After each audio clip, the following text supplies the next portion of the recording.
Nama saya Suyono, profesinya sebagai guru di Kecamatan Panti.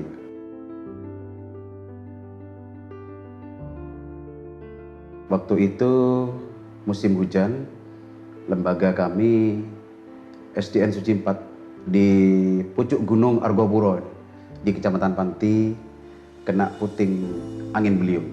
Hujan sehari semalam, ambruk 3 kali ambruk sekolah itu. Itu saya mengajukan, waktu itu masih ada kantor UPT, kalau nggak salah masih tahun 2016. Saya mengajukan, insya Allah 4 kali saya mengajukan, baik melalui kantor UPT maupun langsung ke pemerintah daerah, ke Dinas Pendidikan Kabupaten Jember. Namun belum ada tanggapan terkait karena muridnya sedikit. Tapi bagaimanapun juga menurut kami, 2 murid pun di atas gunung mereka berhak mendapat pendidikan yang sama seperti anak-anak di kota. Berapapun jumlah murid, 1000, walaupun 2 anak, ini masih punya hak untuk mendapat pendidikan yang sama dari seorang guru. Kami melakukan langkah-langkah, waktu itu murid kami 23, karena sekolahnya nggak ada, kami ngampung di masyarakat, Pak. Terutama di musola. Alhamdulillah masyarakatnya baik-baik demi pendidikan anak-anak mereka, jadi kami mengajarnya di musola. Sangat sulit ditempuh, kurang lebih kalau ditempuh jarak dari kecamatan itu 24 km, Pak. Karena kami tidak betah dengan dewan-dewan guru di sana, kok setiap ngajar di musola takut ganggu, Pak ya. Kami berusaha, akhirnya kok kedatangan wartawan waktu itu, Pak. Ada 6 orang melihat lokasi sekolahan yang sudah hancur itu, Pak. Ya alhamdulillah, keesokan harinya saya ditelepon tanpa nama dari Jakarta, Pak. Ternyata yang nelpon saya itu adalah Haji Endi yang sekarang mencalonkan diri menjadi bupati, Pak. Tapi waktu itu belum ada ancang-ancang, belum ada kalau memang Pak Jendi mau nyalon bupati. Bagaimana juga Pak Jendi telepon saya, siapa ini? Ini Bapak Suyono. Ya betul Pak Haji. Saya Jendi. Sekolahnya sampean 3 hari lagi saya bangun. Kaget saya, Pak. Apa betul ini tidak ada namanya gitu. Akhirnya keesokan harinya orangnya Pak Kejendi, Pak siapa itu yang diserut itu, pemborongnya itu datang ke rumah saya minta antar ke lokasi. Sampai di sana langsung belanja bahan. Hari Senin, hari Kamis telepon, Seninnya sekolahan itu sudah dibangun. Dibangun dari nol sama Kak Jendi. Habisnya ya kalau menurut saya, karena lamanya bangunan itu 2 bulan 26 hari, kurang lebih 225 juta. Tapi saya sendiri tidak tahu, saya cuma terima kunci. Ada pemborongnya sendiri sudah dari Pak Kajiendi sendiri. Dan selama bangunan itu berlangsung, saya bermalam di atas, Pak, bersama pekerja-pekerja itu, ingin sekolahan ini bagus walaupun di atas gunung. Bagaimanapun juga kalau sekolahnya bagus kan menarik untuk pendidikan sana. Tapi bagaimanapun juga masyarakatnya memang terbatas di sana, Pak. Dan selama itu juga Pak Kajiendi ini tidak pernah melihat ke lembaga kami. Sampai peresmian, sampai selesai, saya undang waktu itu pengawas, korwas, kepala UPT, juga PGRI, kecamatan Panti itu saya undang semua, Pak. Waktu itu selamatan sekolahan itu maksudnya. Tapi Pak Kajiendi waktu itu masih ada di Baghdad gitu, Pak.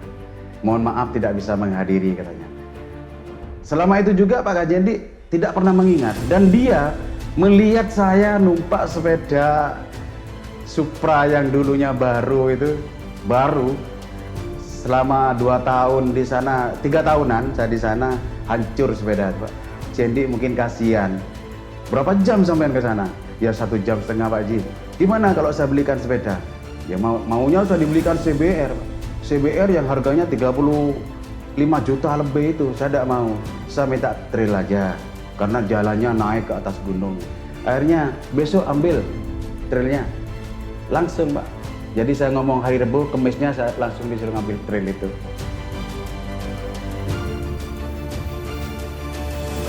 Tidak ketemu, Pak.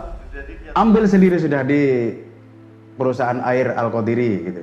Saya datang ke sini, ada teman-teman yang nyuting ke sekolahan saya itu, wartawan-wartawan dari Metro kalau nggak salah itu. Ini Pak sepedanya, kok dibelikan yang terbaru katanya saya. Sama notanya itu 29 juta lebih. Duh, saya nangis itu Pak ya. Akhirnya dengan sepeda itu, alhamdulillah dalam waktu 25 menit saya sudah nyampe di lembaga kami. Kalau dulu berangkat jam 6, mungkin jam 8 baru nyampe. Sekarang berangkat jam 6, setengah 7 saya sudah di lembaga kami. Tapi sayangnya lembaga kami sekarang sudah ditutup, Pak. Karena ada diskomunikasi antara koperasi dengan PDP. Sehingga masyarakat di sana turun semua, muridnya habis sudah.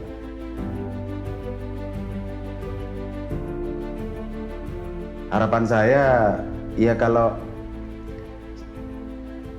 berkenan, saya juga bisa dimutasi ke di bawahnya. Karena aset-aset yang ada di Suci 4 itu sangat banyak sekali, Pak. Dan saya menyuruh orang, walaupun saya sudah sekarang dimutasi, menyuruh seseorang penjaga, tetap saya honor tiap bulan dengan uang pribadi saya untuk menjaga aset yang ada di atas itu, Pak. Karena besar asetnya, Pak.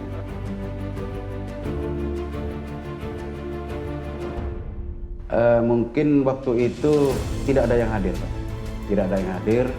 Jadi saya cuma mengajukan berapa kali, saya kalau nggak salah 4 kali sudah mengajukan mutasi.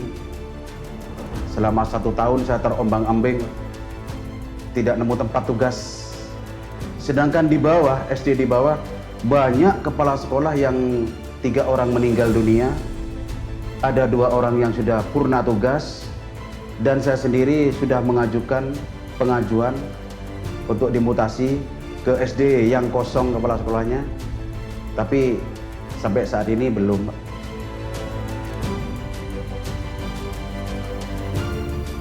Mereka itu kok heran kalau ketemu saya itu, kok iso sampean itu kadang dimutasi. Ya saya nggak tahu ini juga kan kebijakan pemerintah daerah gitu saya.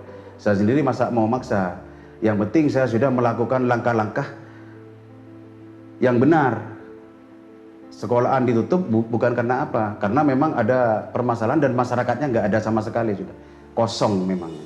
Dan saya sendiri mengorbankan, Pak, karena sekolah itu sudah ditutup, muridnya 0, guru-guru banyak yang terlantar, yang PNS itu banyak terlantar. Akhirnya kira-kira 6 bulan untuk guru-guru bisa dimutasi. Saya 1 tahun lebih tidak ada surat mutasi, SK mutasi, sehingga TPP saya 3 bulan tidak pernah cair, karena dapodik saya merah.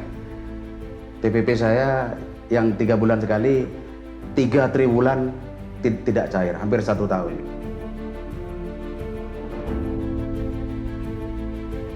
Tanggapannya orang-orang baik di wilayah Panti sendiri, Sukorambi maupun di kecamatan yang lain, hebat bener sampean itu.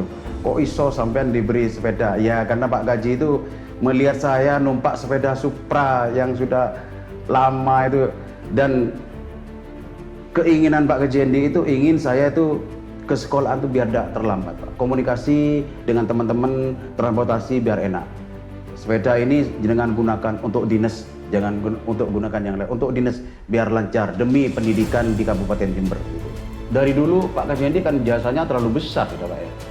Di masjid-masjid juga gitu, Pak. Saya tahu sendiri. Sampai ke daerah Sentul dan daerah lainnya, setiap bulan puasa Pak Gaji kan memberikan nasi kotak itu. Ada yang 150 per masjid, ada yang 100, ada yang 200, tergantung dari banyak takmirnya.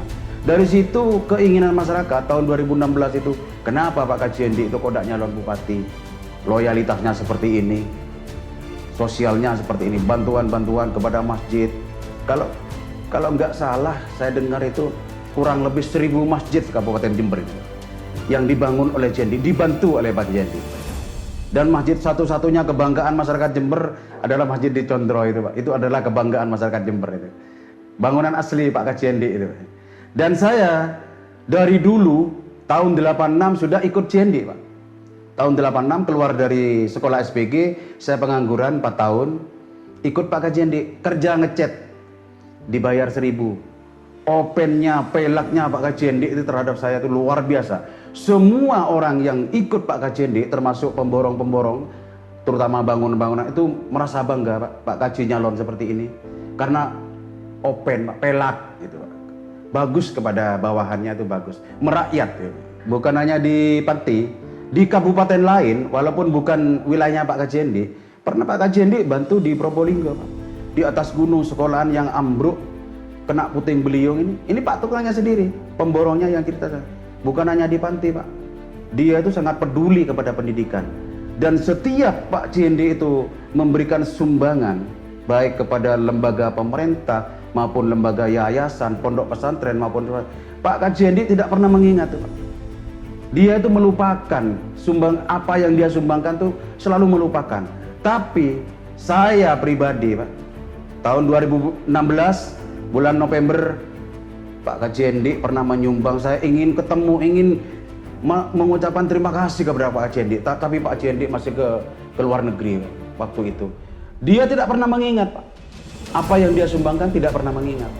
Tapi orang yang disumbang seperti saya juga yang lainnya selalu mengingat sampai ajal menjemput saya. Saya tetap ingat pada sumbangan Pak Kajendi. Mudah-mudahan Pak Kajendi diberi barokah panjang umur, Pak.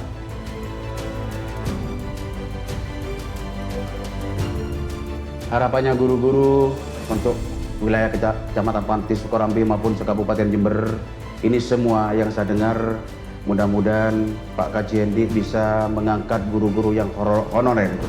Terutama kasihan, Pak, mereka ada yang 20 tahun, 22 tahun mengabdi kepada lembaga itu, sampai saat ini belum diangkat. Saya hanya ingin Pak Kajendi bukan hanya di bidang guru, Pak, baik di bidang pertanian, bidang peternakan maupun yang lain-lain, mudah-mudahan Pak Kajendi bisa menyelesaikan semua itu. Terutama pesan saya untuk guru-guru honorer yang sudah puluhan tahun mengabdikan diri kepada lembaga, mudah-mudahan cepat diangkat oleh Pak Kajendi. Saya terus terang aja, Pak Kajendi ini selain sahabat, selain teman, selain saudara, dia adalah orang tua bagi saya. Saya harus membalas budi kepada Pak Kajendi, Pak. Karena bantuannya tidak bisa dinilai, Pak, dengan harta, Pak. Terus terang aja, saya ingin balas budi kepada Pak Kajendi. Saya Suyono, seorang guru, bersama Haji Hendi dan Gus Pirjon, wis wayahe benih Jember.